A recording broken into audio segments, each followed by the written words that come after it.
We believe that the heart of a man is a treasure trove of untold stories, powerful lessons, and profound wisdom. Through authentic dialogues and insightful discussions, we aim to unlock these treasures, one story at a time.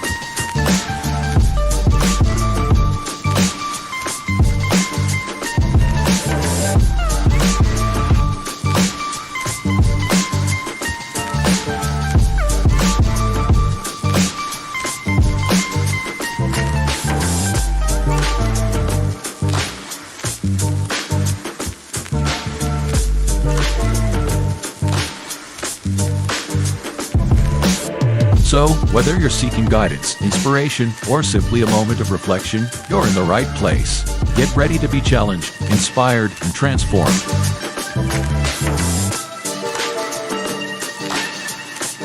And now, to guide you through this journey of discovery, please welcome your host, a visionary leader and a true catalyst for change, Dwayne Dwyer, but we affectionately know him as the Mindset Coach. Good evening, family. Good evening. Good Friday evening. As you know, I am the co-host hosting for tonight, the son of Timothy, also known as the Available Man. And I'm excited this evening because I'm here chatting it up with my brothers. Right above me on my right is the Uncle Junior, the consistency coach. And next to him, my other big brother, Doctor, you got to say the doctor out your throat. Dr. Dwayne Dwyer, a certified speaker and coach, but we know him as the Mindset Coach. With that said, brothers, how are y'all feeling this evening? How y'all feeling? I'm doing good, man. It's Friday night. I'm here. I'm excited to be here. Really looking forward to, more than anything, getting into the topic and the conversation and kind of see exactly where we're going with it. I appreciate you for sharing the final let the cat out of the bag. We know the final thought a little ahead of time, but ain't no big deal. But I definitely appreciate you for that. So I think that's a really good question, and I'm just really looking forward to getting into this. I had a long day. I'm excited to be here. Already looking and seeing people in the chat and stuff. So welcome all y'all guys here too. So man, I'm excited. I'm ready to go. Yeah, man. Likewise. Great week. A lot of moving parts. A lot of good things happening. And as always, I look forward to these Friday night conversations. Like I always tend to say, first and foremost, to be able to conversate with my brothers, but also with the livest chat and social media, man. That's family. So as always, I'm excited for Friday nights. And like Unc said, ready to get into the conversation. Yes, sir. Yes, sir. With that said, hey, shout out to the chat. If you are out there and you're not in the chats already, you're not giving your salutations, go ahead and get out there so we know you there. But shout out to the woman making it happen in behind the curtains. The rebirth of Nick D. To the baddest woman out there, she's always keeping us locked in. Krista Everett, good evening. His divine appointment, sis. Good evening. How are you doing? Who else we got out there? Yes, it's Maya. Good evening. Good evening. Lisa Keys, big sis.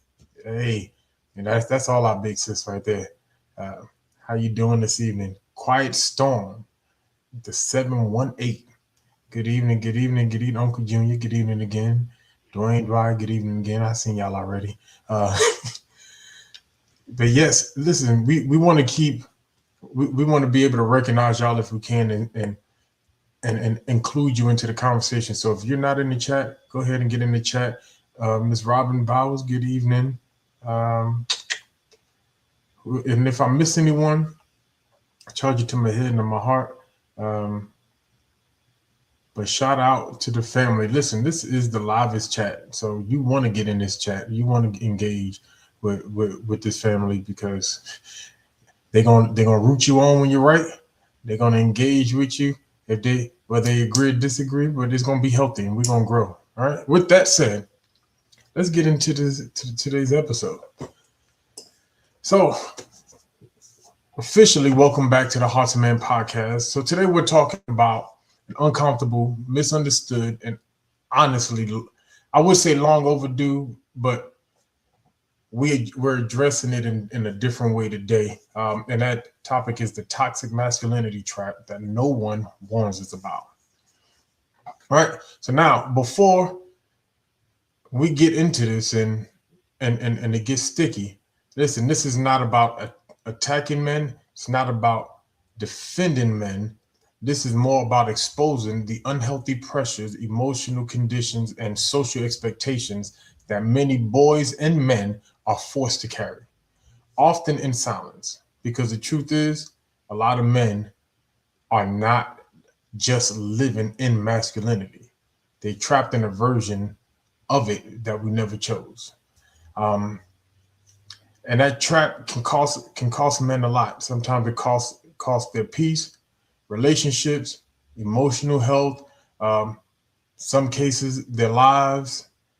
And today we're gonna start breaking it down, and we're gonna get right into it. So let's go ahead and drag along. So with all that said, I want to kind of get into these definitions that I have. The first one, let's just look at define masculinity, right? It is a set of traits, behaviors, or social expectations traditionally associated with being a male. Things like strength, leadership, confidence, courage, responsibility, and protections are often associated with masculinity. Now, when the term toxic masculinity is brought up, the conversation is usually brought up to say that it refers to cultural beliefs about what a real man, quote unquote, what a real man is supposed to be. It is the idea that men must never cry, never appear weak, dominate others, suppress emotions, solve everything alone, and prove their worth through toughness, control, or aggression. Or I would even say overworking. I would add that in there. Now, this next I got a question about this after I quote this next definition. But while I was looking this up, I saw one that said healthy masculinity. So healthy masculinity, they say, is strength with self-awareness. It looks like emotional honesty, accountability, discipline, protection without control, confidence without arrogance, and vulnerability without shame. So before I ask about the last one, the first two, do y'all have any, if I need to read over them again, do y'all have any add-ons, take away from anything that I said about masculinity or toxic masculinity? And I'm looking at Coach face. That means yes, but he's trying to save it for the show. I don't necessarily have an issue with the definition.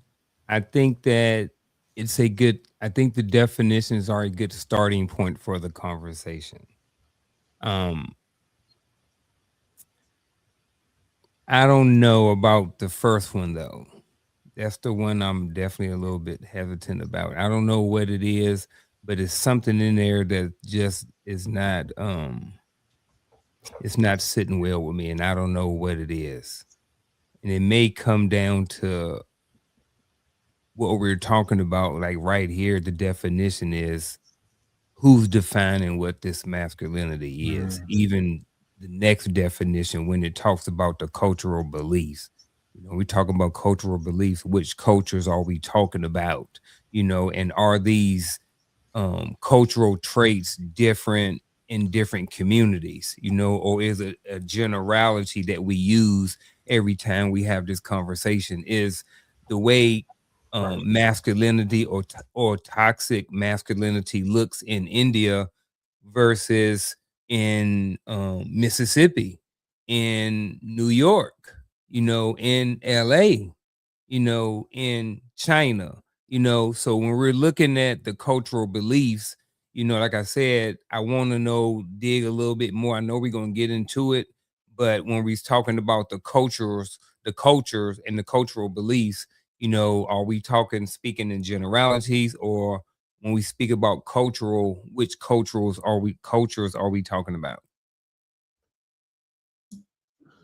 Yeah, I'm just gonna pull my car over to the side of the road and put my hazards on and wait. See, I told you I saw them blinkers going, bro. I yeah. saw it. I was where Coach was at. I had my blinkers on, had my hazards on, but then I cut them back off and I kept going. So Absolutely. Hey, yeah. so let me ask this question. With that third one, I almost didn't put it in, right? Do we need to define healthy masculinity if we correctly define masculinity? Do we have to say healthy masculinity? So I personally, right off the rip, I'm going to say no. I think that at the end of the day, we should just be able to use masculinity. However, comma, I think when we are talking about, actually, hold on. I was going to say, here's my initial add on to that thought. Maybe it's okay to use healthy and toxic only to separate the two when we're having conversation. However, comma, if we thinking of polarities, if there's an healthy, then there has to be an unhealthy with the toxic part. And then if we're just speaking in terms of masculinity and we're speaking about polarities, what would be the opposite of masculinity? Right. So then now I'm thinking about we don't necessarily need to separate the two. We need to either use masculinity or whatever is the opposite of masculinity. So that's where my pen has been put at. I'm on the side of the road now. See, that's kind of like my whole thing. Like these adjectives that we put before a word to like define what type of it is. Um, and I'm wondering, and not that anybody need to research it or anything of that nature, but when we do a comparison, the same source that gave us the definition for toxic masculinity, does it also give us the same source for toxic femininity? Is there, healthy masculinity? Is there healthy femininity? But again, why the adjectives when at the end of the day, if we're talking about what the core competency of the thing is, it does not necessarily have to be described as healthy. It is what it is. At the end of the day, if it is not that, then it's just not that. So if it's not masculinity, it's just not masculinity. You know what I'm saying? So that's kind of like my whole point. That's why I say I'm on the side of the road with the hazard lights on right now, because I think as we continue in this conversation, it's going to become more impact. Yeah. I'm excited. Whew. I see a hoorah out there. Wait a minute. My bad.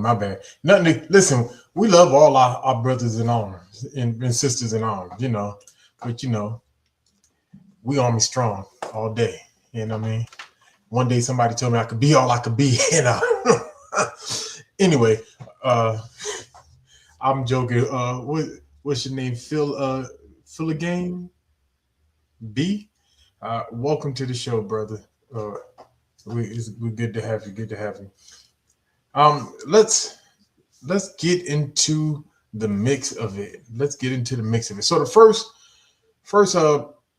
topic I want to talk about is suffering in silence. So men are often conditioned to avoid openness and help seeking, right? One CDC backdata brief found that among men who reported daily anxiety or depression, less than half, of about 41%, took medication or spoke to a mental health professional. Before we get to the question, do y'all see a problem with those numbers?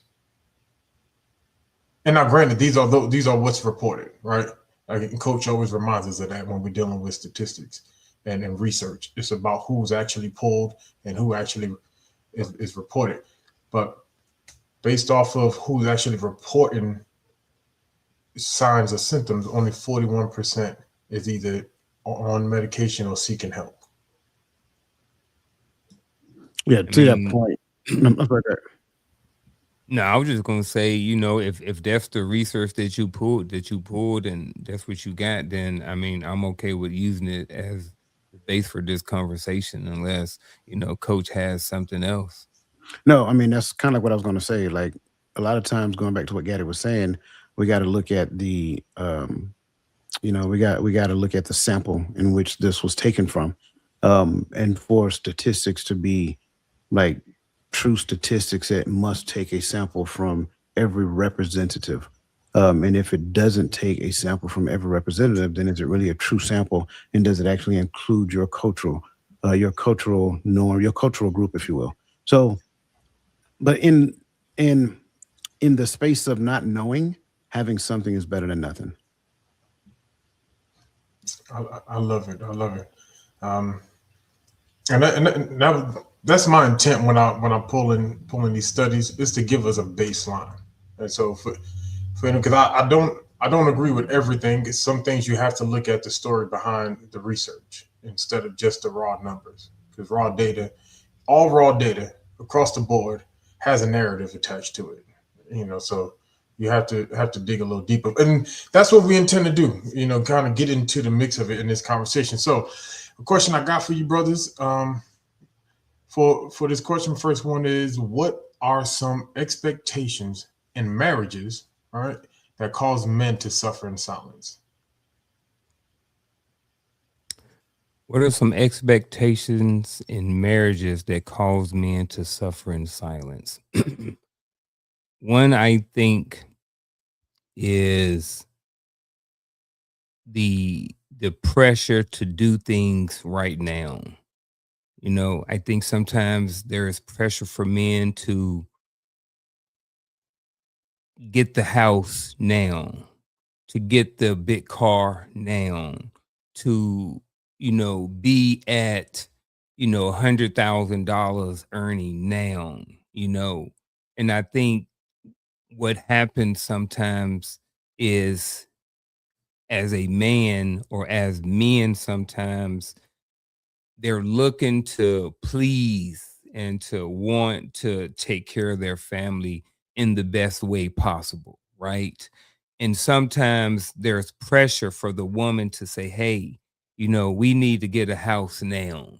Well, maybe y'all are 22 years old, maybe he's working third shift right now. Maybe the finances just don't work. Maybe, y'all want to have some more kids, maybe the thought the long term thought hadn't been thought out on, maybe on the woman's side or on the wife's side for this situation. And the husband feels like, hey, I have to do these things. And he don't say nothing. And then he goes and get the house and he gets her the nice car, and he has a nice car too, because she has pressure, maybe from her girlfriends or her inner circle or social media, or the need to want to be whatever or to look a certain way to the PTA, and all the kids got to have nice clothes and they have to go to private school, and dudes don't say nothing because they try. And next thing you know, they end up in debt. There's arguments, there's a lot of stuff going on. And then sometimes, to this question, they don't say nothing after a while. Sometimes they just, let things roll. And sometimes they think they can handle it, because of the pressure that comes. So I think one of the expectations in marriages that cause men to suffer in silence is the pressure that they get, the expectation that they have to do things a lot sooner than when they're logically better for the family. I like that. I love that response because I 100% agree. I will start off by saying maintaining the structural integrity of their relationship. And what do I mean when I say that? There's a lot of comparison that takes place in the space of relationship, looking at what some other family is doing, what some other husband is doing, where they are, their ability to just leave work and show up and eat lunch with the kid, during school hours, things of that nature. But then in contrast and in conjunction with that, there is also pressures that where most of us don't necessarily see it as pressure, which just surround the emotions. And we kind of talked about this on Monday night. So you were trained and raised to express yourself and tell the world how you feel, but then by that same token, for me, I really wasn't. So now, that being said, not saying it's 100% your fault, but there is an expectation for your emotions to matter. But then by that same token, you may not have ever seen a man express himself. You may not have ever seen a man sitting with thought trying to figure out what exactly the next move is, and then in your belief, you think something is wrong. And it may not necessarily be anything wrong. It may just be him processing information. And then when you ask a question, he is like, well, nothing. And so in your mind, you think me saying nothing is deflection when it's really not deflection. It's more of processing and trying to understand and come up with a solution. Um, so there are a lot of unseen, unnecessary pressures within the scope of that when it comes down to just simply being the man. Because at the end of the day, I'm supposed to move heaven and earth whenever you identify something as being a problem. So that's kind of like where I'm gonna start at right there, and then I'm gonna kind of unplug for a second and pull off on the side of the road again. Man, I love both of those answers. Man, Unc, your answer really resonated personally, right? Because we all men up here and we've all been through some things. In I think in the space of a lot of these questions, or seen others that have gone through it, and so that is such a real statement to the idea of getting everything now. Like I don't know who told our women, and I'm being careful because I got daughters. I don't want my daughters thinking they're supposed to leave my house and walk into the arms of somebody that got a mansion that sits on 100 acres, and he goes everywhere by helicopter and private jet. Like, come on, right? That person might exist, but the chances of us running into him, you know, are slim. But and that's not even that, but the idea of putting that pressure on somebody to even reach those goals, you know. Uh, and I think for me, I think there's a whole list of expectations, and that provision is definitely one of them. But also, I think it's this idea that men are strong enough to deal with anything, right? And not saying men are weak, but I think the idea is sometimes society goes, we can say whatever to men, or we can ignore men, or we can act like they're not in that space and they're going to be all right because they're strong enough to deal with it. All right. Nobody wants to be in a space and be ignored and be disregarded. And so I see a lot of times it's not that there's necessarily any act of mistreatment, right? Not they're not she's not beating you or nothing like that, but to be completely disregarded. He'll be all right. He's a man. I ain't worried about that. He a man. Oh, take his. He'll be all right. He'll replace it. He'll do this. Or a real man would. When I hear that statement, that means when you say a real man would, it means you're about to do some foolishness, and you think me being a man is supposed means that I'm just strong enough to just put up with it and deal with it. No, not going to jump ahead of myself. Any alibis before we move? Hey, yes. Oh, I am. Yeah. Nah, I ain't gonna do that one. I'm gonna leave that one alone. It can get sticky. I tell you, it can get sticky. I'll put it like this. I'll put it out there, and if y'all want to go there, if Coach think it's okay and appropriate, men are expected in marriage to go through droughts, long droughts, months. So I don't know if y'all want to talk about it or not. So I just throw it out there. I mean, listen. Wait a minute. What type of drops you talking about, sir? You know what drought he talk about? There's a Said his life. to withhold or abstain from I only use bad So, words when I so, talk so about this. what I'm hearing you to, say is that I don't have no sexual excuses. there you go. All right. Just wanted to make sure that I was understanding you clearly. Yes, sir. All right. So I think go ahead. Nah, I was just gonna say, like, and I haven't met a man that disagrees with me, especially like when we're talking about marriage, right? But there was a preacher I heard a long time ago. I can't remember his name right now, and he said, Baptist preacher. He said there's a reason why I wasn't Catholic. He said it wasn't about all the other stuff. It wasn't about the everything else that we could talk about. He said, but the problem is, they believe in nuns. I believe in some.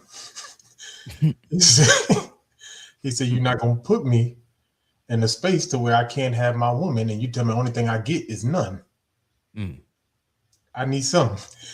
He was flipping the words and spinning on it, but what he was saying, I was nodding my head like, right. I coach in the line of coaching, and especially when coaching men and talking to men and being around men and just knowing people in marriages and stuff like that, and even hear women.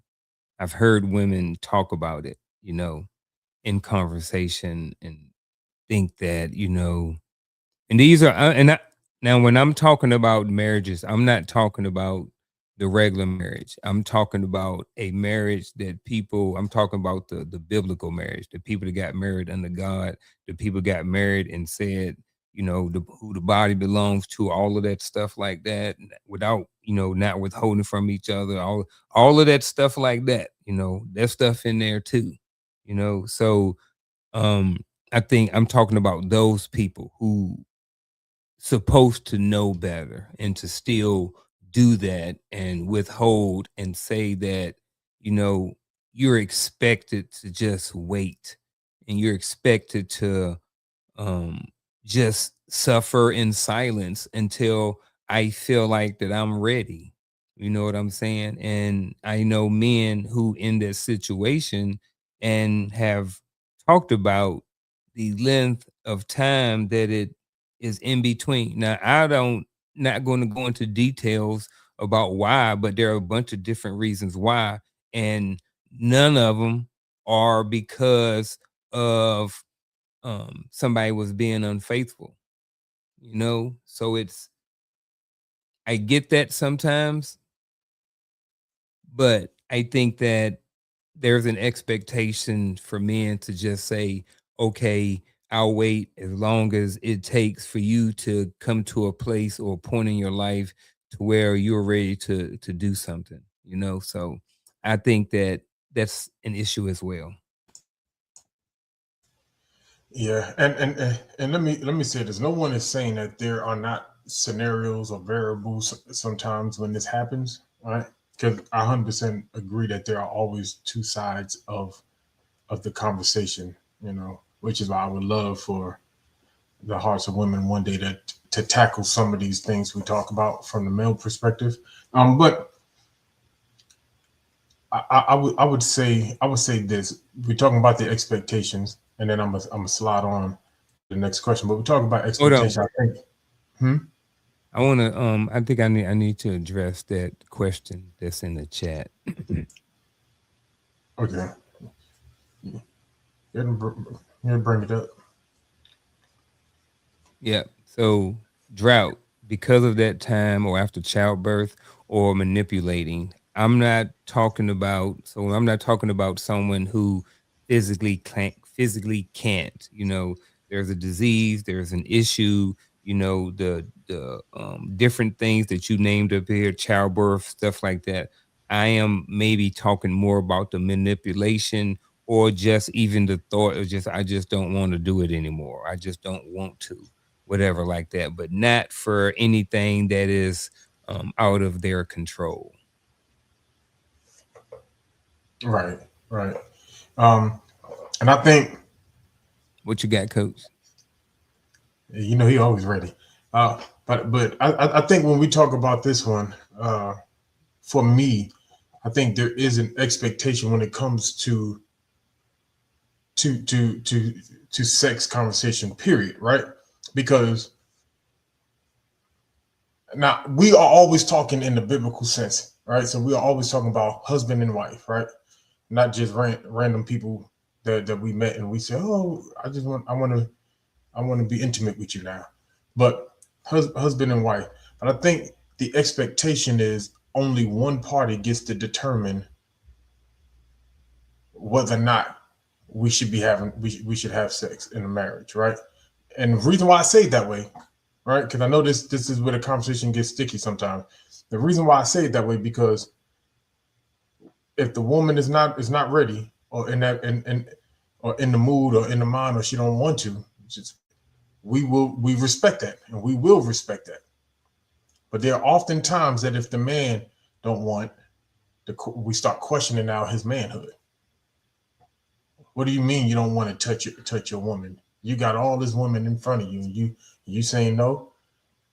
I just got off a 16 hour, or pulled a double, or whatever the case may be, and I just might want to take a nap right now. But that's where those unrealistic ideas of how a man should respond comes into play. And so that's where I'm at with this conversation, because I understand, okay, yes, we're going to respect, you know, with the wishes over here, but sometimes that respect turned into, you know, no longer getting anything. So from the male perspective, but when we're tired for it, or when if the man don't want, there's always a narrative spun on it, you know. So that's why this conversation, I think, gets serious for me. So yeah, this conversation, this level of conversation can get slippery real quick. And Gaddy, I heard you say that there are two sides to the conversation. And I agree. There's always two sides to the conversation. But let's not mistake it. There's only one conversation. So if my side or your side is the focus in the conversation, then we're not focused on the conversation. We're only focused on my side of the conversation. So let's keep the main thing the main thing.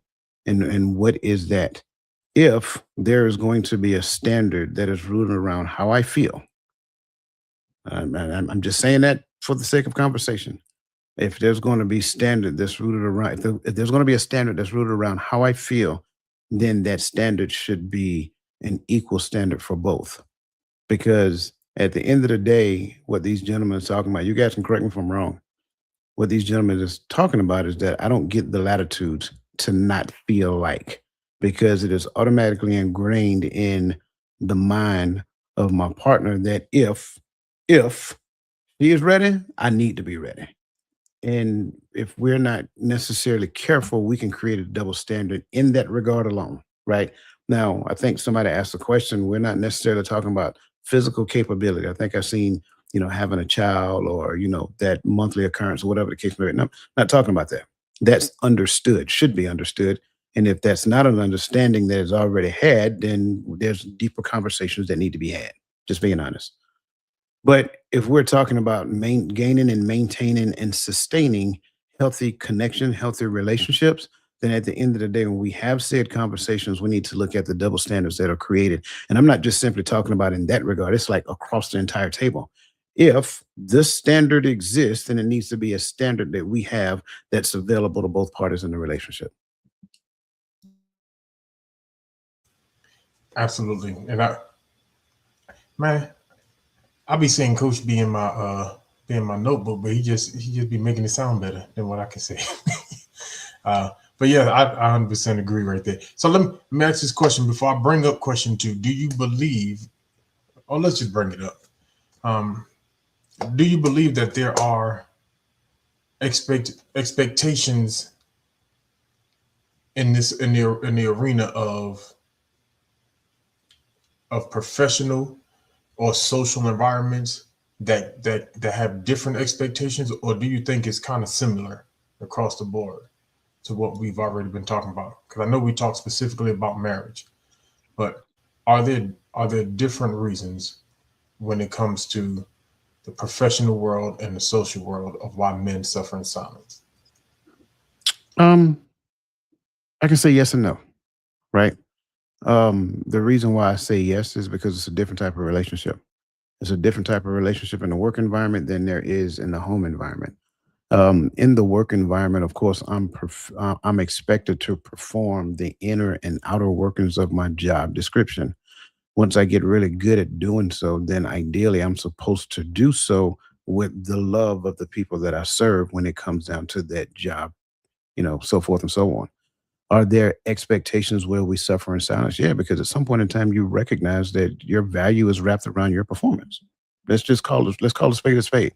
If you lose that job today, you'll be replaced tomorrow or within the next week or so. It's that simple. Now, change the dynamics and go home. We're expected to our value is wrapped around our performance.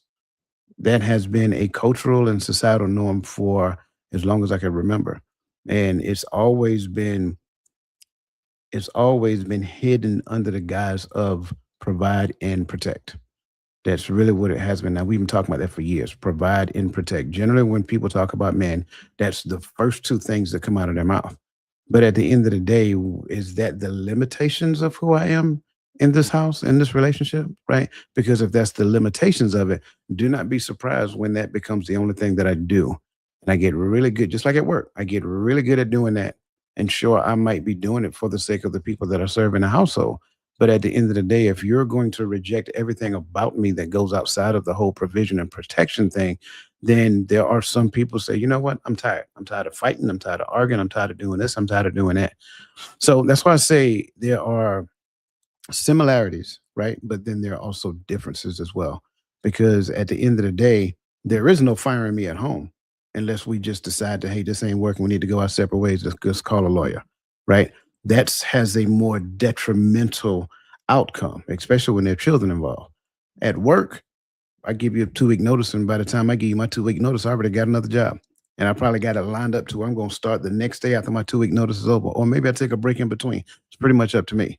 Now, there's also a notion of the expectation. I've seen this at work as well.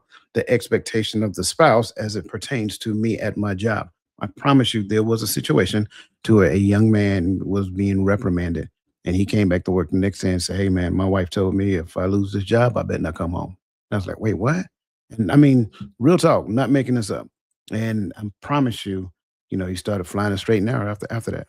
So I think there is a double standard. I think there is a suffering silence because, again, like we talked about that double standard, does he have the latitude to tell her that as it pertains to her job?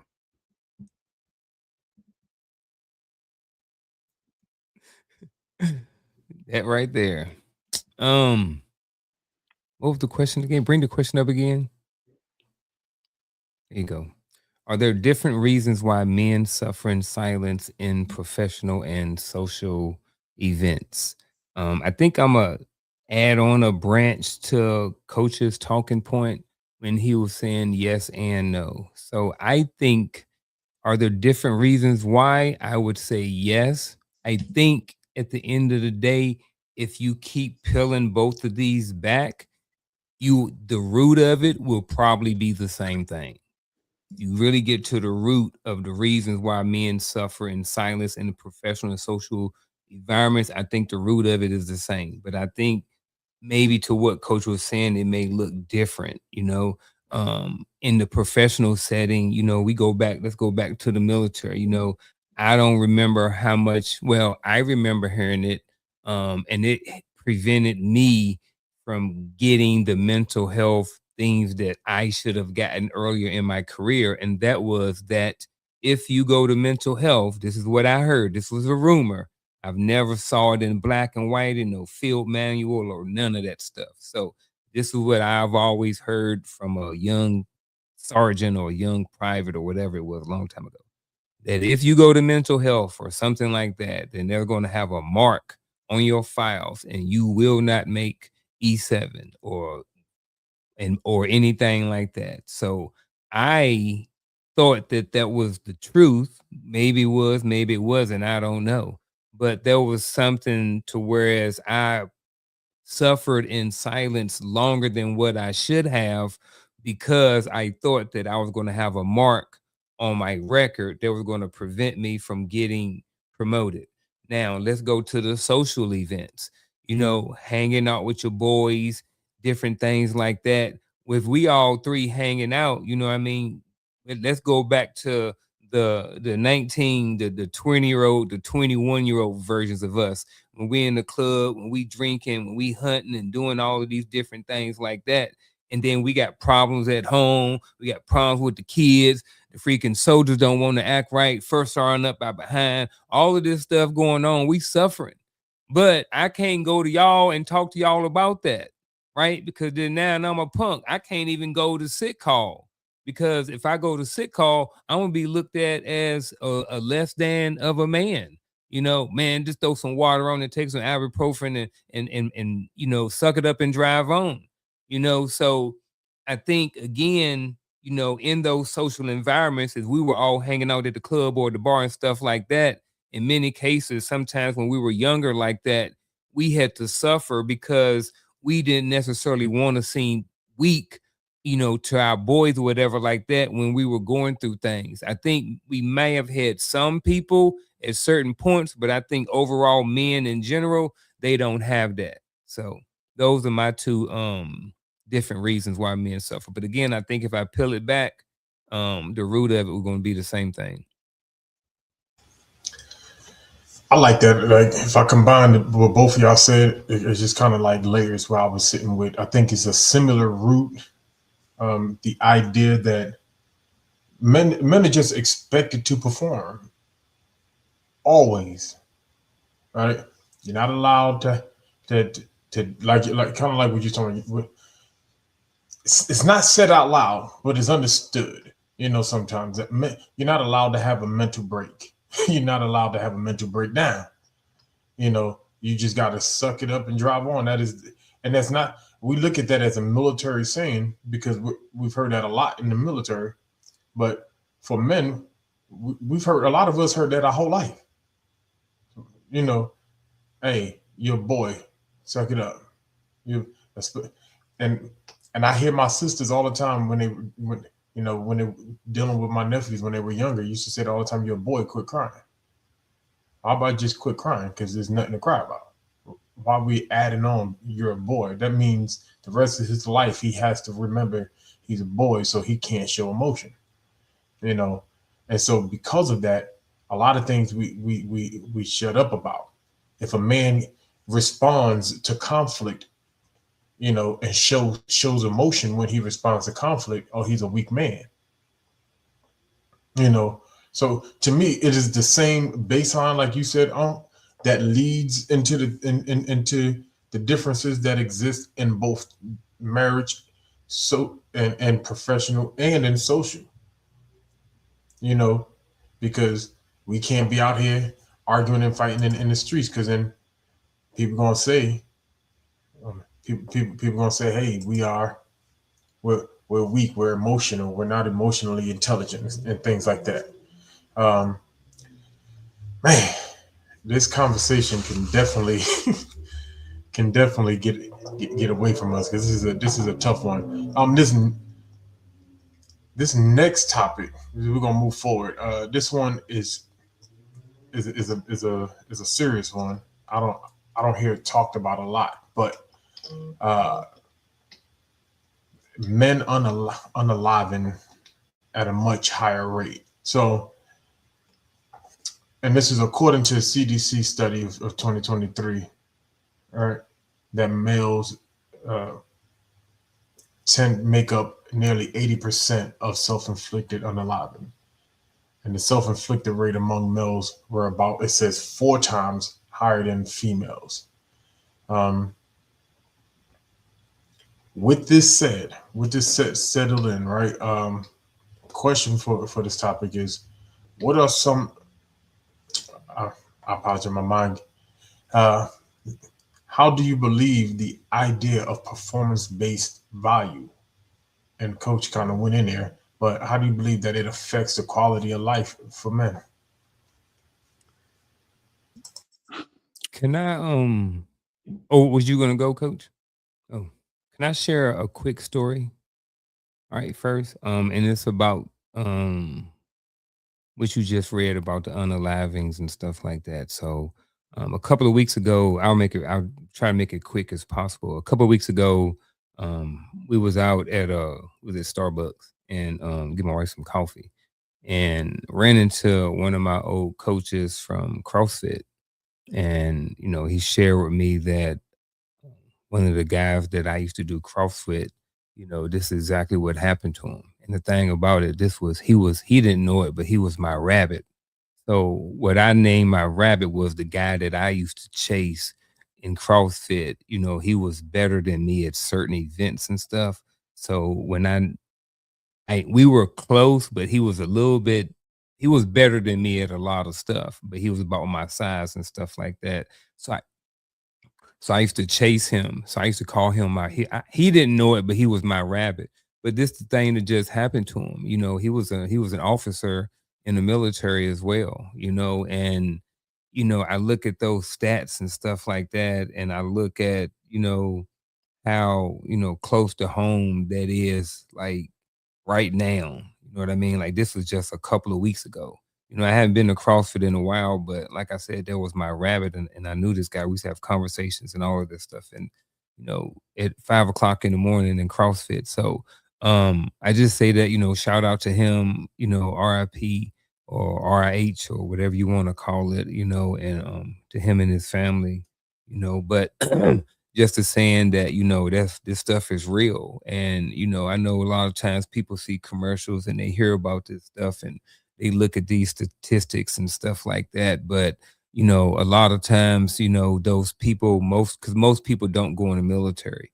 So most people are not always connected to somebody in the military. So they look at these stats and, don't necessarily hit it home and they can just brush it off. But, there's a lot of dudes that's going through stuff in silence. And this is the ultimate result of not getting the help and the support and stuff like that for whatever reason. It's just, it's really real, and it's very important, that it's just very important. So, all right, to the question, sitting on this reality, how do you believe performance-based value affect the quality of life of men? I think, just kind of go back to the military. It's really easy to go back there because that's one of the things that we do is a lot of us was chasing that bag, chasing that promotion, because that next promotion came with another bag. It came with responsibility, came with clout, it came with respect, all of those different things, came with sometimes more flexibility. It came with a lot of perks sometimes as well. So a lot of times what we did, it affected the quality of life. You don't necessarily get the rest you need. I spoke earlier about not necessarily going and getting the mental health support that you need while you going through all of the stuff. Dudes that getting divorced left and right in the military and showing up for work the next day. Dudes coming home from work and their wife done left them and they had work the next day. You know what I mean? The wife and off doing something with somebody else and he had work the next day. You know what I'm saying? So it's dudes out there really suffering in silence. And, they're out there chasing all of this stuff and trying to get promoted and, trying to make the next rank and stuff like that. And, they're not sleeping well. They're not eating well.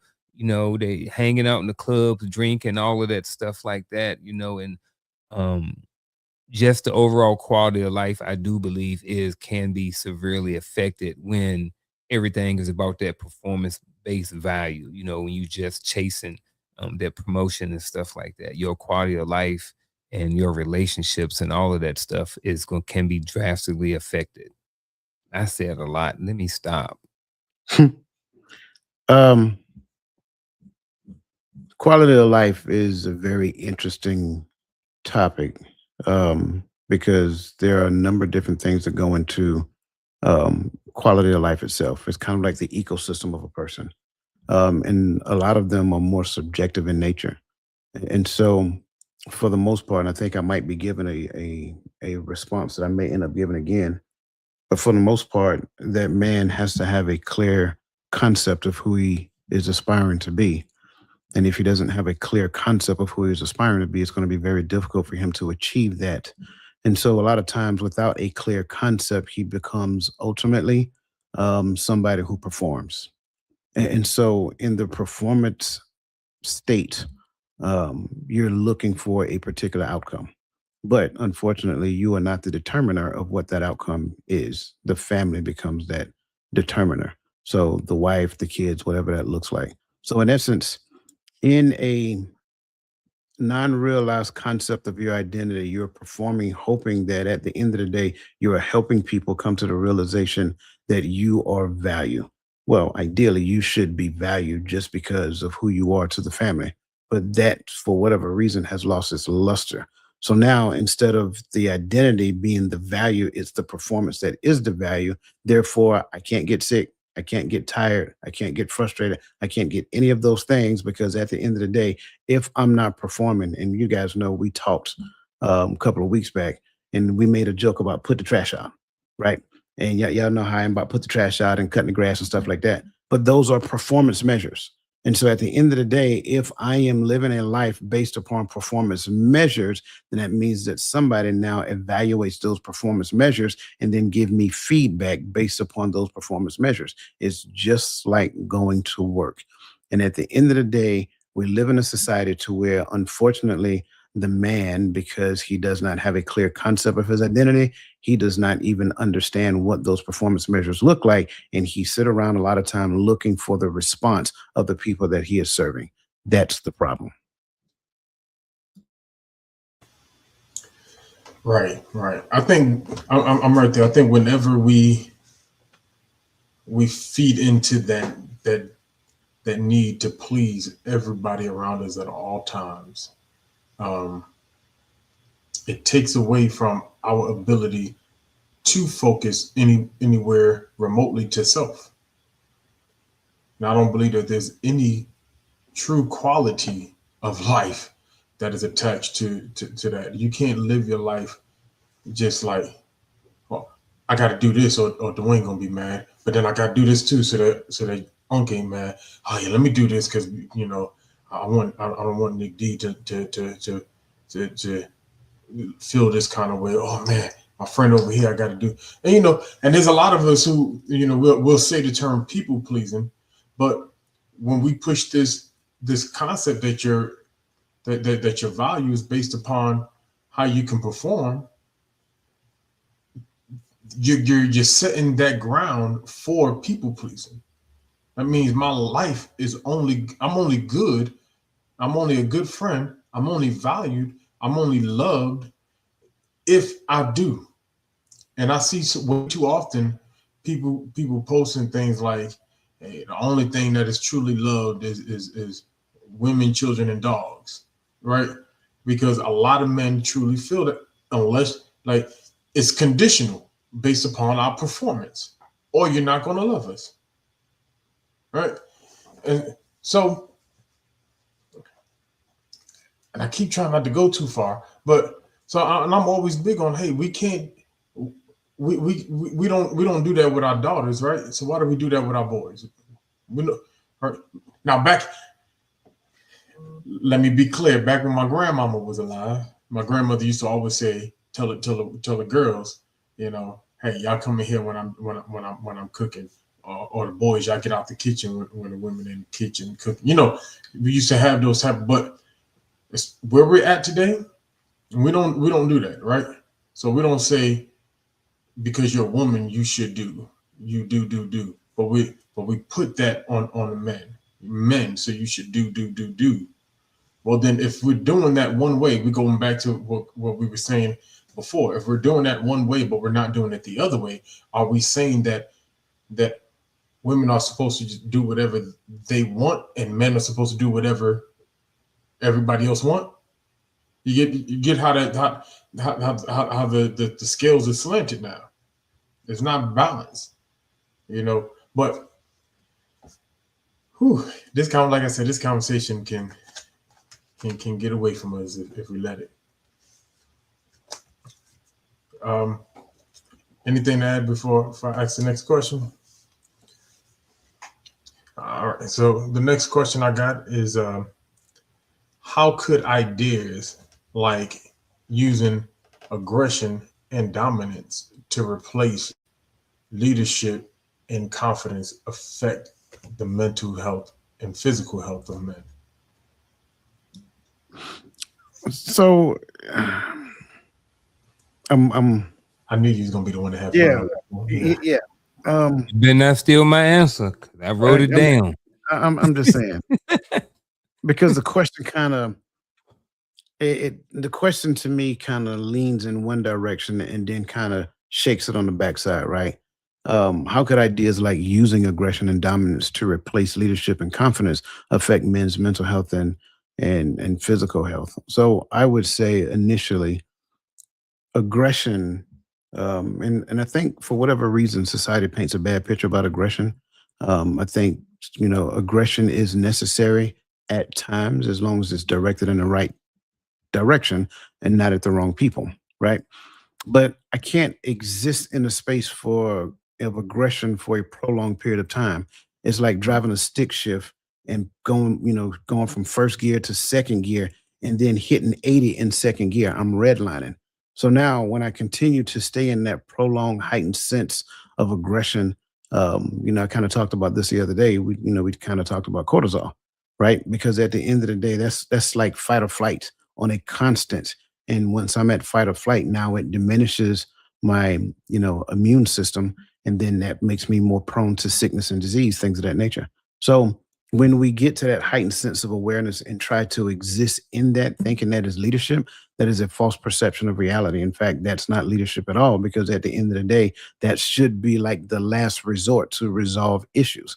But there's another side to it, because if there are constant issues that exist and things of that nature, that's another problem that need to be addressed. So I look at this from two different perspectives, like being in that heightened sense of awareness, aggression and dominance, whatever the case may be, to control situations when needed. But then by that same token, why is that the case if it is the case? And trust me, I do understand that there are some men out there who do not have the necessary level of emotional intelligence to get to the point of understanding how to resolve conflict in a mild manner. But then by that same token, there are also situations to where conflict is the norm because the person that they're with are accustomed to drama in their life. And so when things are, calm and easy and whatever the case may be, they may create drama. So I think it's two sides to the coin when we look at this. But yeah, choosing aggression and dominance for a prolonged period of time is very unhealthy because that's going to promote disease. Okay. I thought you was going to go there when you started talking about aggression is not necessarily a bad thing, but then you also talked about, both sides of the coin. So that's what I wrote down. So what I wrote, well, not what I wrote down add to, but not take away, right? So the question starts off with saying, we were talking about ideas. How could ideas like using aggression and dominance to replace leadership and confidence affect men's mental and physical health? So when I see ideas, I'm thinking about the ideas, and then I'm thinking about how the ideas affect my mental and my physical health, right? So that's where I'm gonna start with. Now, to add to that, what I mean by add to but don't take away, I think we need to not replace, but I think we need to add and keep all four: aggression, dominance, leadership, and confidence. But to Coach's point, or maybe not to, I think that those things need to be controlled. I think that when there are certain periods of our life where having that aggression and that dominance may work in our favor, having that aggression, but like I said, controlled again, like having that aggression, having that dominance to want to get promoted, want have that go-getter attitude to be like, look, I'm going to the next promotion board, I'm going to the soldier of the month, I'm going to the soldier quarter, I'm going back and I'm gonna requalify with my weapon, all of these different things like that. So all of those things, along with the leadership and confidence, all of those things affect men's mental and physical health. So I believe that instead of replacing, I don't know how, if I'm screwing up the question or not, but how could ideas like using aggression and dominance to replace leadership and confidence affect men's mental and physical health? I think those ideas to replace affected in a negative way. I think that you should not replace it, and you should add those things to leadership and confidence and not take them off the plate. And I agree with Coach too. Time and period. I don't think you can be 100% aggressive with just your career, because you have to have some balance. You have to control it, because you may have a family, you have other relationships and other responsibilities, and other different things in your life that you need to be doing as well, or that you may have to do as well. So, and it goes back to the quality of life in the question before this. So I think it affects it in a negative way. And to wrap up my talking point, add to but not take away the aggression and the dominance. Actually, I love what y'all did there. Man, y'all good. So when I asked this question, and I think y'all caught it, so I don't even have to really explain it too much. But when I asked this question, I purposely used it as in the term of to replace versus use in light of, right? So because both of y'all have mentioned, there's a necessity for aggression and for dominance in this proper avenue, right? In this proper space.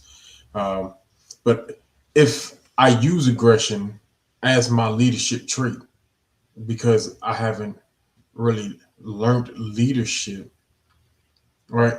That's a learning situation. That's I needed to get time out to get some mentoring, some training, to see how effective leaders that were over you operated, and what can you adopt, because I don't think aggression can be the leadership style, but it is definitely a necessity in how, especially as men. You can't tell me you want me to go out there, provide and protect but not be aggressive. All right, I gotta have that in there. Right? So but that drum was already beat. I don't think there's any more to that tune to sing. So I agree with y'all, but we just have to, and just like y'all said, we have to learn how to have these conversations of putting things in its proper perspective, right? And that's, to me, overall, that's the trick or the trap of masculinity, is that turns into toxicity, is when we misuse the traits, when we abuse certain traits. I can't be aggressive all the time, right? I can't try to dominate everybody I talk to. Somebody got to be my peer. I got to have a friend I can go, I can sit down and sip some yak with and talk and talk about basketball. You know what I mean? Like, if I'm trying to dominate everybody in every conversation, that's, to me, you start to lose companionship in your life. And that becomes as much as people, I love my own space. Let me start by saying that. I love sitting in my office and hearing myself. All right.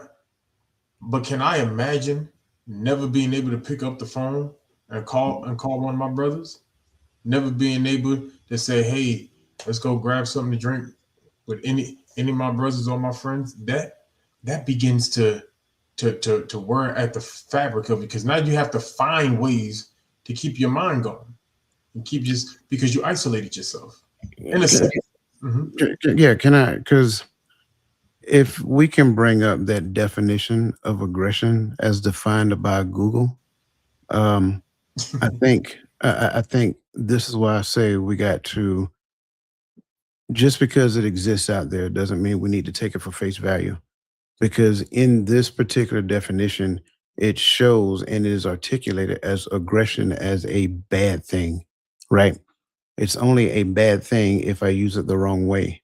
But at the end of the day, if somebody breaks in this house at 3 o'clock in the morning and we all in the bed, you want that act of aggression, because what the part that this definition does not highlight, it does not highlight deter, and it does not highlight confront.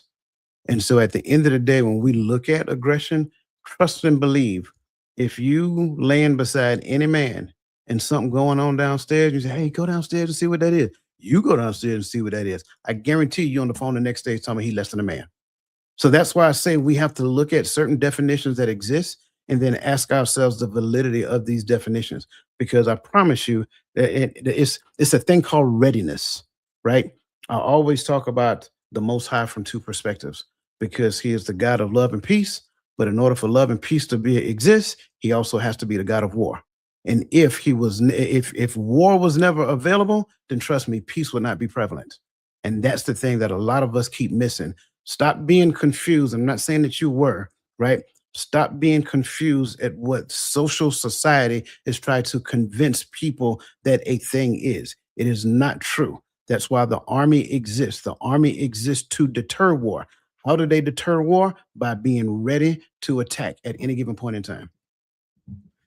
Coach, since we're on definitions, do you think you would be okay with maybe shedding a little bit more light on kind of like what I talked about, specifically my definition of aggression was just being, hard charged and just like trying to go get it.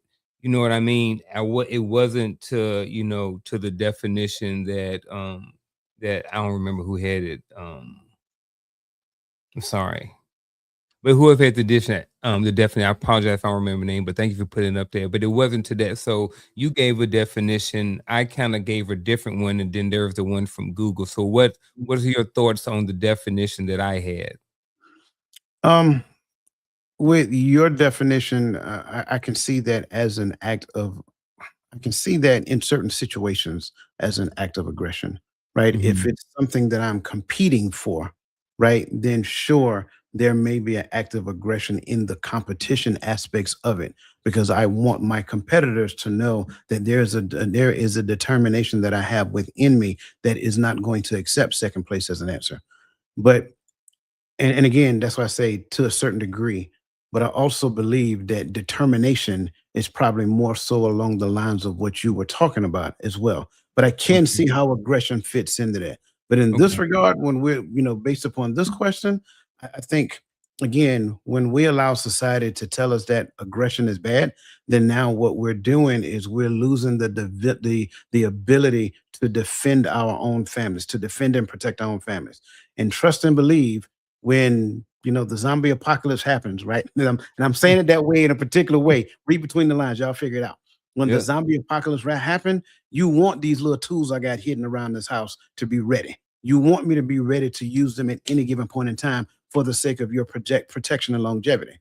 So that's why I said we got to challenge definitions. Just because Google said that don't make it true.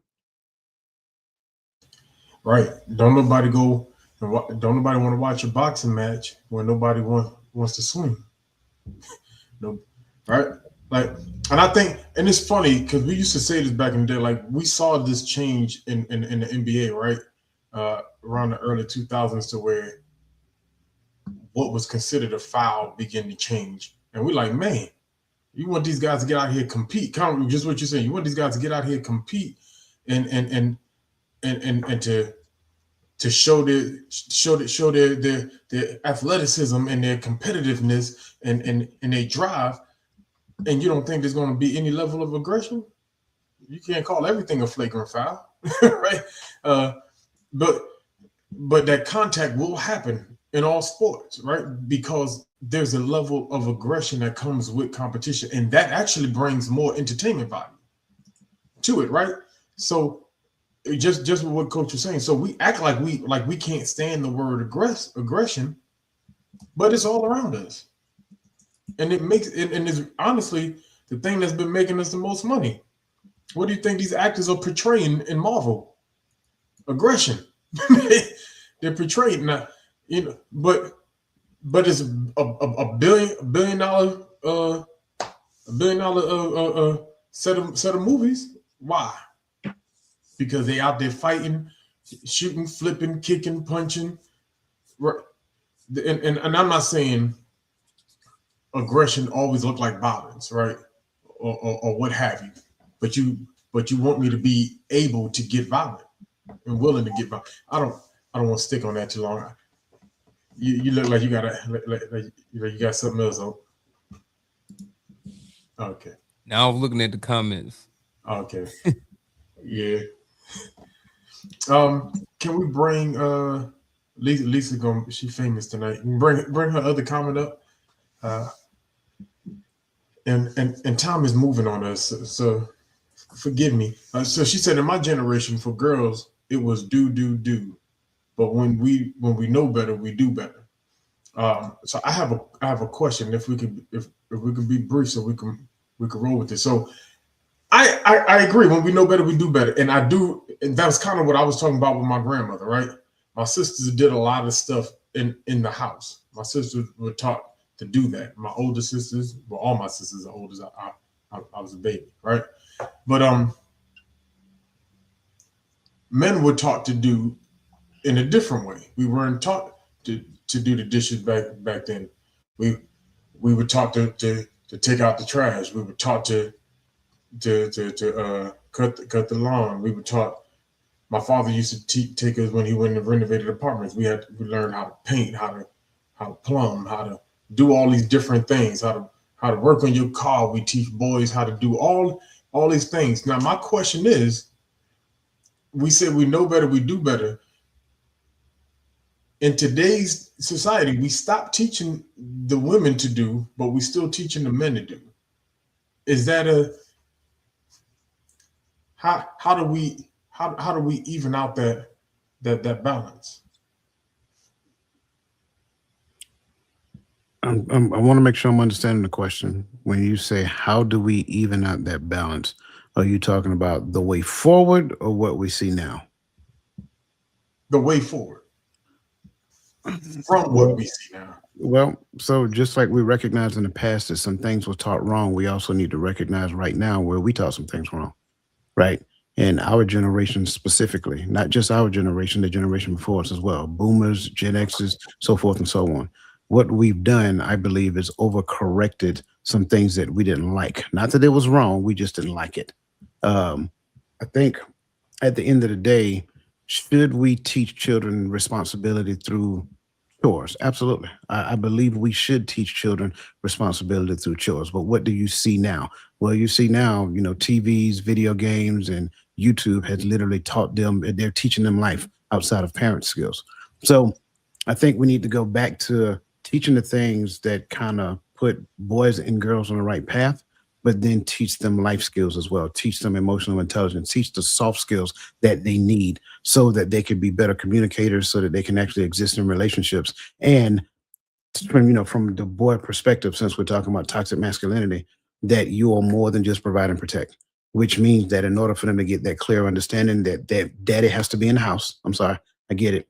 I don't care about what, society talks about. I don't care about, family code. I don't care about none of that. Daddy needs to be in the house, which means that in the beginning, mama and daddy, before they become mama and daddy, they need to make very good choices of who they tend to intermingle with, so that when they do have a child, they are there for the sake of the child. And if it doesn't work, make a mature adult decision that both of you will actually be a part of that child's upbringing, not just one controlling the other through the lens of that child by way of family court. So I think in the means of all of that, we get to the point to where we, teaching holistically, responsibility, soft skills, relationship development. A lot of what I want to say would sound very similar to what Coach just said, with the mindset Coach just said. So what I'm gonna do is, for the sake of time, I'm just gonna second what Coach said. Ditto. All right. Let's move forward. The next topic is the man up culture. Yeah. So let's bring up the first question in this topic. So the question is, have you ever experienced boys or men being punished or ridiculed for emotional expression? Yep. I've Yeah, been on both sides of it. ditto. Been on both sides of it. Yes, sir. Yes, sir. Absolutely. 100%. Well, that boy, is he crying? And what he said the Friday, he gonna cry in the car, right? And we all love to make fun of that scene. You just stole his grandmama chain. What are you supposed to do, right? I second the notion, right? So, with that said,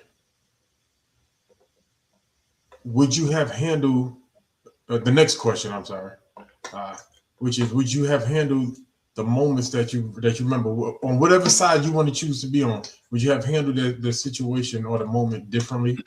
And if you care to elaborate, please do. So I'm gonna say no. I wanna for anybody who may want to say no, I'm gonna roll with the no, and here's why. Whatever that did, whatever I did, whatever I didn't do, whatever that experience was, I learned from it. Um, Whatever that experience was, maybe that experience prevented me from getting court-martialed later on down the road for taking that aggression. This time we are talking about what the definition is, taking that aggression to that level, right?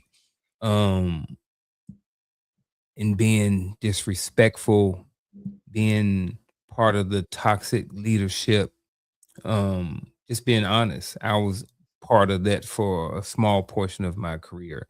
Not proud of it, but that is, I've learned from it. And that's why I say I wouldn't, I'm going with the no for this. I can definitely argue a yes for this as well, but I'm gonna go with a hard no for this one, is saying whatever I went through and whatever I did, all of those situations may have prevented me from getting court-martialed, may have prevented me from getting killed. There was a lesson there in whatever it is that I did, even though it may have been bad. Um, but I can definitely, like I said, I can argue yes to this too, but I'll let Coach grab some. Yeah, but my answer is simple. I couldn't. I couldn't handle it differently because I didn't create the situation. I was only the recipient of the situation. So, like being told, "Little boys don't cry, stop crying, man, brush it off," and how could I handle it differently? I wasn't taught the proper way to respond to that. I just responded to it the way that I knew how. So when they tell you to stop crying, you stop crying. You try to, bite it in and deal with it and suck it up. So yeah, there was nothing I could have done differently. Now, in retrospect, when it came down to my son, like if something was to happen to him and he start crying, one of the things I told his mom, I said, don't be so quick to run to him when he is crying. Let him come to you. That's different now because now he is dealing with those things that have bothered him or hurt him, or even in some instances it may have injured him. It may have hurt for real, physical pain, but he is processing that on his way from getting up and coming to you. So, yeah. Absolutely. And I feel what you're saying. Because as the recipient, you really can't do anything differently. I guess in my mind, when I was writing this question, I was thinking, if I'm putting myself in the mind of the person who was doing the ridiculing or what have you, and it's funny when I've witnessed, I've been a victim of it, and I've been a perpetrator of it. Right? I think that like Uncle was saying, I've been on all three. Right? As the viewer, there were times that I have done things differently because I don't like seeing people bullied, mistreated, or what have you. But I think your response, Coach, is my response to what I did differently overall, which was I try to do differently with my boys. Now, granted, my parenting situation is different than some, but when I can interject, when I have that ability to influence, my mindset with my boys is, especially when they were younger, to let them cry. You can't run to every aid. And I think that's where this thing we keep talking about, emotional intelligence, begins to get created in the man, is when we allow him to allow that little boy to work out his own emotion. Because I can't tell my son, you have to learn when to express your emotions. It's not that you can't show emotions, that you have to understand when is an appropriate time. Place, space, and person makes a difference. All right. You, you might not want to go to, if you like that job and the boss made you mad, you might not want to go cuss him out. Not right there on the spot. You might want to take your time, collect yourself, go sit down, and think about what you want to say. And if you want to address it in a proper way. Right. But I think that starts right there with that, let them cry it out. I think too often we run to our children's aid every time they cry. But guess what? I do it with my girls too. I don't, and I know as daddy, I hate hearing my girls cry. I hate hearing them cry. I hate calling my youngest son sometimes. Not hate, but you know what I'm saying when I say, because when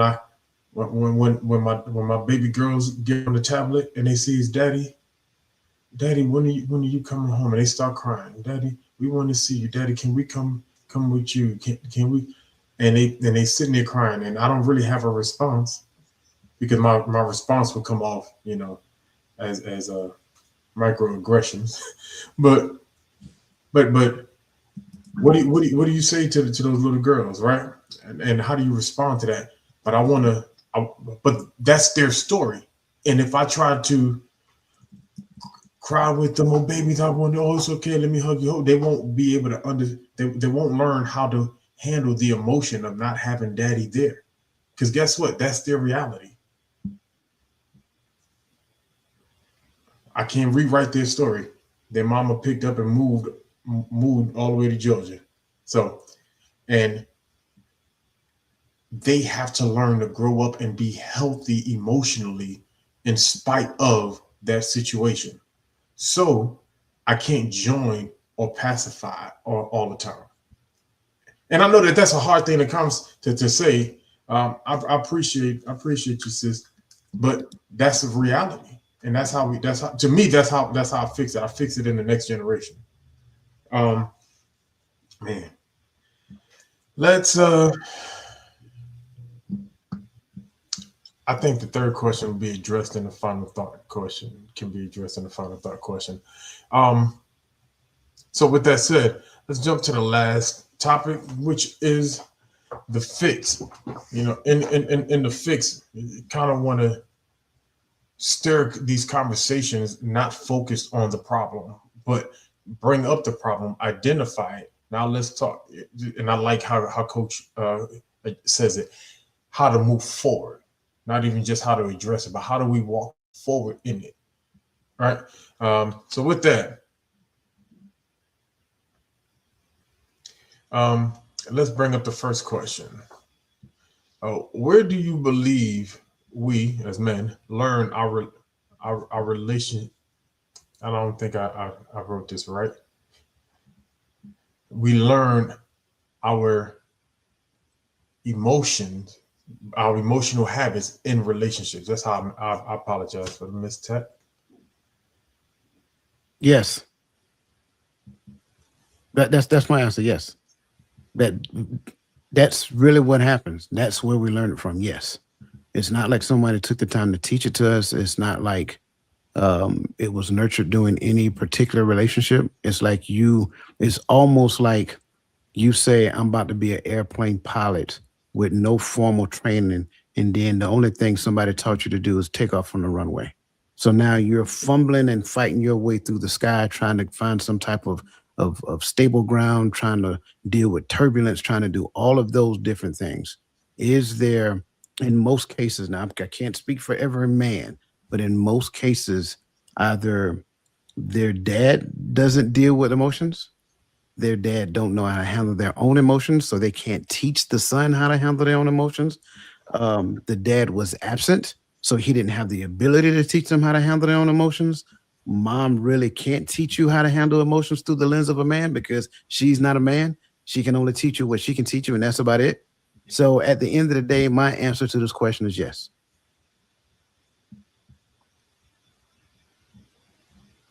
I need to clarify question again, my brother. Yeah, my bad, because I did mistype. So is where do you believe that we learn our emotional habits in relationships? Well, we are in the age of technology, so I believe that a lot of people learn it from TikTok and from scammers and from bad coaches, bad therapists. I believe that there are people that are seeking information on relationships, on how to deal with emotions, and I believe that there is a population of people who are out there getting scammed. So I believe that some people are out there getting information from people they shouldn't be getting information from. Um, I for sake of time. agree. I Okay. agree. Okay. But I think mostly in the social media space, what you have is confirmation bias. They don't go listen to somebody else that challenge what they think. They conform to people that already think the way that they're thinking, and those are the Mhm. people that they listen to. Like I wish Yeah. I had $1 for every, and pardon my French, I love y'all. I wish I had $1 for every video that somebody send me that a particular young lady is talking. And even though she may talk about the Bible, if you listen to what she is saying, it is not Bible, it is not Bible talk, it is Bible-ish, right? Because she'll still talk about the Bible, but then go back to a worldly concept. And it's like in my mind, like, oh my God, can you not see this? So I don't believe that people actually listen to people who are trying to teach them something. I think what people listen to are people who are already talking like them, and it confirms what they're already thinking. 100%. 100%. I think that's why if you look at it, right, some of the men who social media, even if you go greater than social media, right? Let's just talk. I don't like the name drop, but I'm gonna say it. Let's talk about Steve Harvey. How did he become from this from and think about it. He came from Showtime at the Apollo. This is what we knew him from. Then Steve Harvey show. Then he did a couple of specials that I thought was okay. And then boom, he's one of the greatest voices of all time. Why? Because he said what a lot of people wanted to hear. Mhm. He gave them exactly what they wanted to hear, and it feels good. It sounds good. And he wrote this book. I'm not. I don't think it's biased to say, but he said what women want to hear. Women are the largest consumers, so you sell to who you sell to. And so he wrote this book, Think Like a Man, and they really thought they were thinking like men in this book, right? But same thing for some, right? And but that's how we get to the bad doctrine. We're preaching and teaching and saying what people want to hear, and it propels us. And those are the ones that we made millionaires, right? Gave these 10,000 followers or 10,000 congregation members, and the same thing on social media. You see men and women, and there's women who saying things that men want to hear. There's men who saying things that women want to hear, and vice versa. Why? Because they're trying to drive engagement, and so that's where the confirmation bias come from, because they're all trying to drive engagement. They're not trying to help the community. Man. Whew. I could stay right here, but we are running on the church's money right now. So with that said, let's go to the last question. We try to hit that, then we're going to jump into our final thoughts. So the third question on this one is, I'm sorry, the third question on this one. That question for the parents. So, is the ability to combat the influences, right, personal, community, or global? So let me clarify, right? So is the ability to combat these influences, is that my responsibility? Is it something that we need to do as a community, or is it something that is globally influenced? How do we address this? Yes. I'm sorry. I'm sorry, man. And I don't want to give my final thought right now, but yes, that's the answer.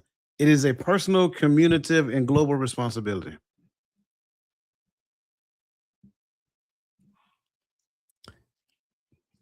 Yes, and um, definitely not or.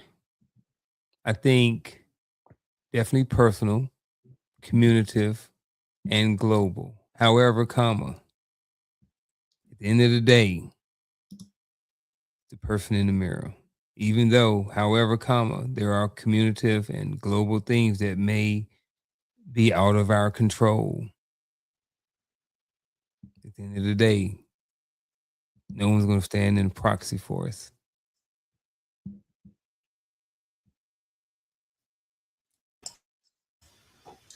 In a Pulling over. oh, my bad. I said I'm pulling over. Oh, you pulled it back over. Okay. So in a perfect world, I believe communicative, right? In a perfect world, but we can never take individual responsibility away in anything. And the reason why I lean more into the communicative, because if we say global, I think cultures are different, communities are different, and we should be responsible within ourselves, right? So first individuals, then community. Global, I can't really put the onus globally for me personally, um, but in a perfect world, I would definitely put more of it on the community. So, but where we are today, it is definitely our individual responsibility to, one, not only talk to and listen to people that you agree with all the time. You gotta have something in your repertoire that challenges you, that pushes you against the grain, so that you can go back and either prove stronger your point of what you believe or what you stand on, or evolve it because you got more information. Everybody knows I love Proverbs 18 because it got a lot of punchlines in there for me. But it's a fool who argues without hearing the whole matter. So that's why I hold my hat. So listen, I, I, I want everyone to actually kind of look at this final thought question that we got for the panel, but we kind of catered our final thoughts, and I shared this with the brothers in the back so that we can kind of evolve our comments as we go through this conversation. And so the question for today's final thought would be, how can we rewrite the code of masculinity to allow men to flourish in healthy relationship habits, healthy conflict resolution, leadership, and self-esteem? Um, and if you got anything you want to throw in the chats, but please listen to what these brothers got to say, and let's share it with a brother. Share it with the people around us that's connected to us, so that we can help our community as a whole get better. Um, so with that said, we're gonna start with the with the funk. Then we're gonna go to the mindset coach, and then I will close us out.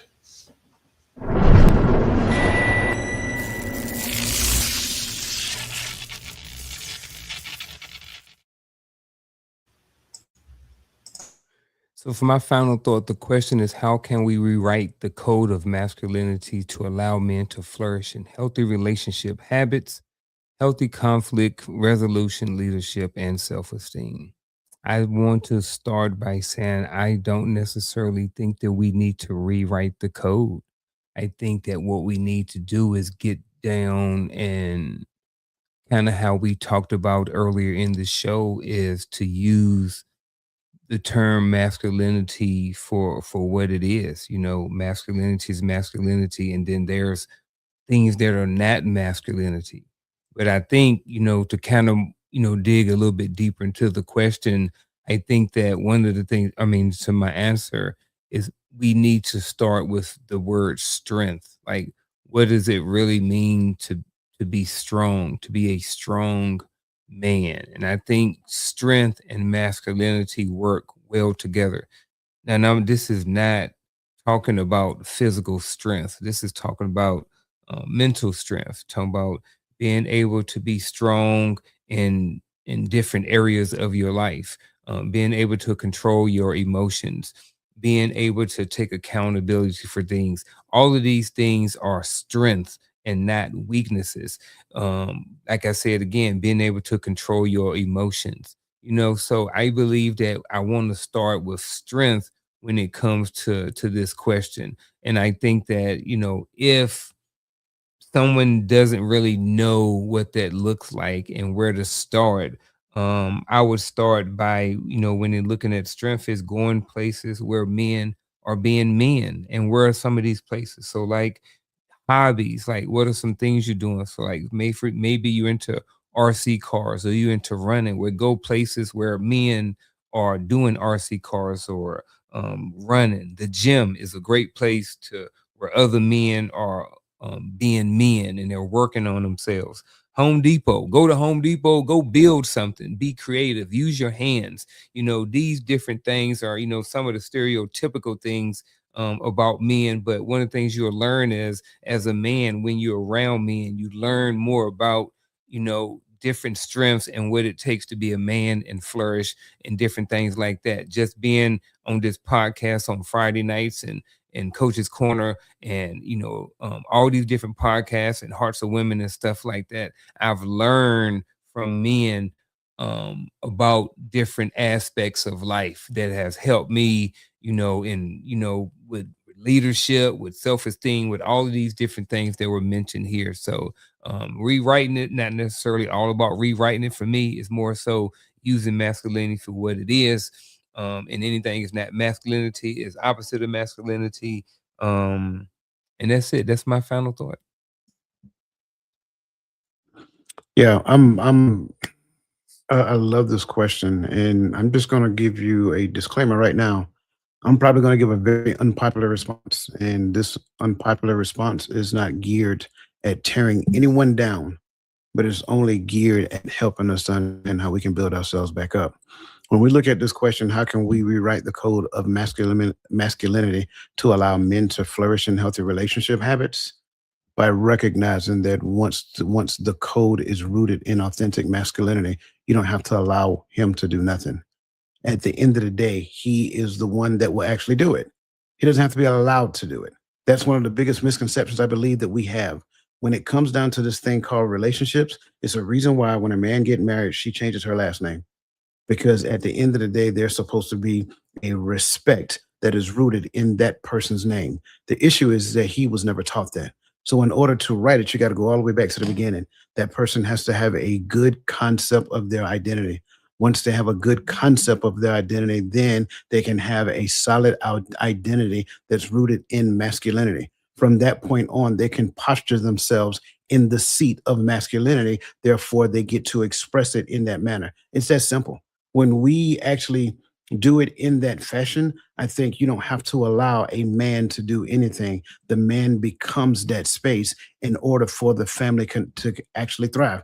That's why I stated previously, it is a personal, it is a community, and it is a global responsibility. Why is that? Because if I accept the challenge on a personal level, and if every man in this neighborhood accepts the challenge on a personal level, it now becomes a community responsibility. And if every man in every community accepts that challenge at the community level, it now becomes a county responsibility. And from the county, it grows into a state, and from states to states. It's not by happenstance that when we go and look at the scriptures, one of the things that resonates is that every creature must hear the word. That's a global responsibility. I do believe when we go back and look at it from a holistic perspective, the question becomes, what are you teaching as a man? I ask that question again. If you are a man, listen to me. What are you teaching as a man? The biggest question is, what are you teaching younger men? Because if at our generation, Gen X, if we're not recognizing that, hey, we did some things wrong, we understood some things wrong. So now we have a responsibility to teach those things through the lens of transparency, saying, number one, we did some things wrong. We didn't do it right. We overcorrected. And now we created more of the same problems that already previously existed. So now how do we right the ship? How do we get back in it? Go back and look at the concept of what manhood is all about, and then teach that, so that that young boy can now have a good identity of what manhood is. That way he does not have to be manipulated, and he does not have to be coerced, and he does not have to be deceived when it comes down to the space of relationship. That's really the big problem that we're existed in. We're existing in a space to where people are calling them relationships, but they're manipulative and deceptive in nature. So how do we rewrite the ship? We go back and we remove all of the potential manipulation and deceptive tactics out of the teaching. Therefore, now moving forward, that young man now has a better place to thrive and flourish and exist in healthy relationship, understanding how to resolve conflict and leading through the lens of a Christ-centered focus, because he is esteeming and expressing the Holy Spirit through the lens of his identity.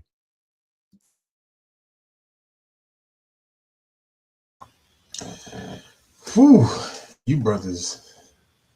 I'm gonna have to rewrite some of my notes messing with y'all now. So the way I'm looking at this is, one, and I'm right there where Coach started at. One, let's identify what masculinity is. Teach it properly, right? Because once you identify masculinity, I'm right there. I don't have to, like you said, allow or make a man do anything. When he's taught properly, he will do the things he'll do things properly. But I want to put on top of that, my very first point is, get out of this space that fathers are not a necessity in parenting. We cannot continue to go down this route that we've been going. We can't keep going down this route to where the idea of parenting is single motherhood. I hear it. I know that that's not us. It's not our community, but that is our cultural norm today. Is that parenting is mother?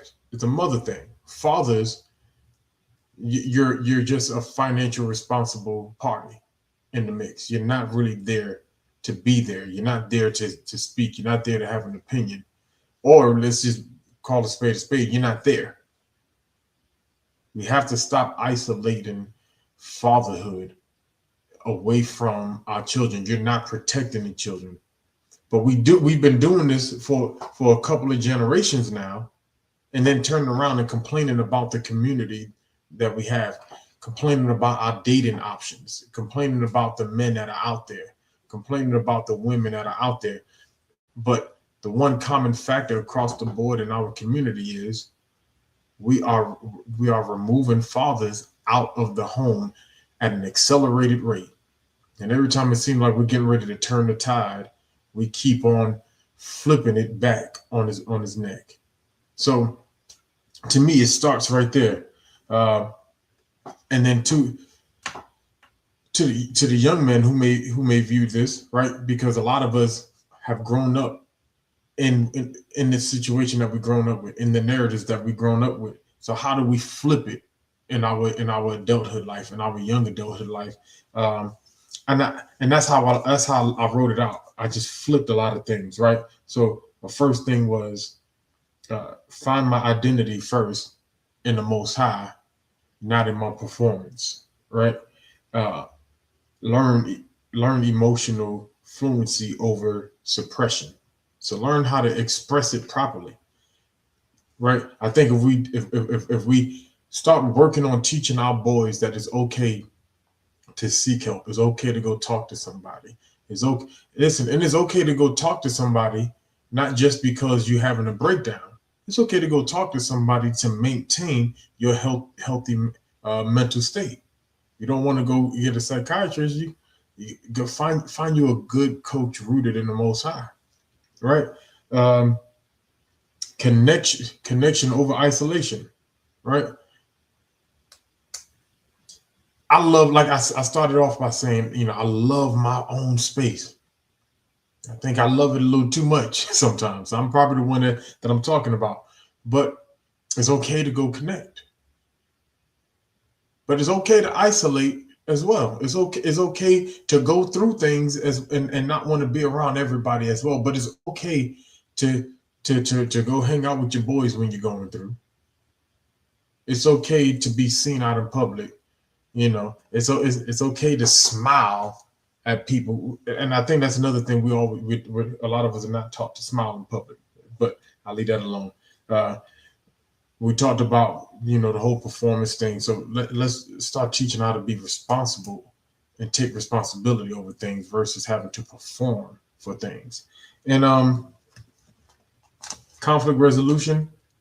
We have these conversations all the time, but we have to start normalizing these conversations more than the other conversations, especially in front of our young boys and our young men. I can keep going on, but everything that we talk about that we see that have been suppressing the potential of manhood in our community, let's flip it and let's put it in its proper place, its proper perspective. And let's grow. That's all I got on my final thought.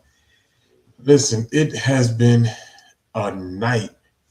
I appreciate y'all for hanging out with me for 16 extra minutes than I was supposed to keep y'all. That is on me. It's kind of like I say, some of these conversations get good, and y'all indulge us sometimes. So I appreciate y'all. Coach, I appreciate y'all for making me sound like I came up with good questions by having great responses, because we already know the panel drives the conversation, and so it's always appreciated, especially the work that we put into to trying to bring it to life.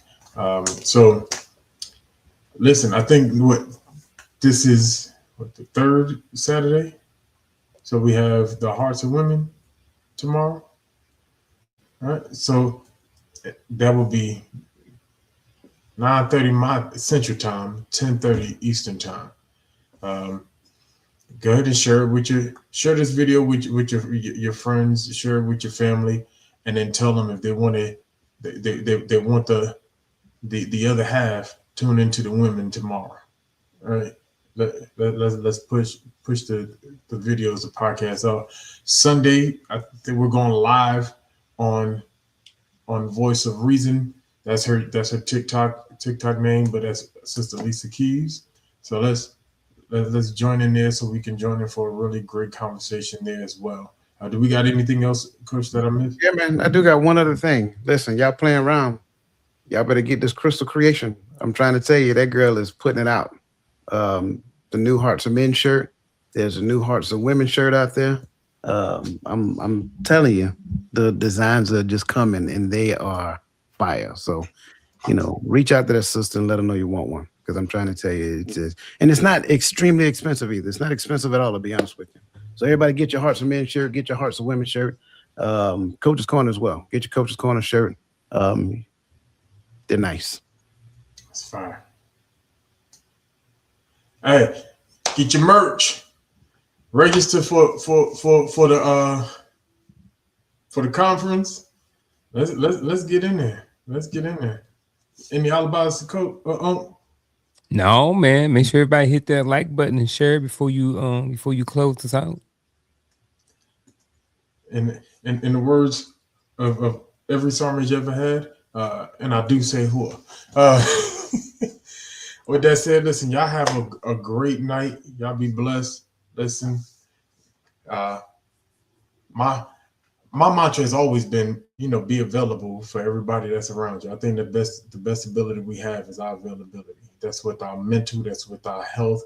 And I think that's what this conversation talks about when it comes to men. It's our availability, our mental, emotional stability and availability. Same thing to my sisters. I love you. I appreciate you, and y'all be blessed.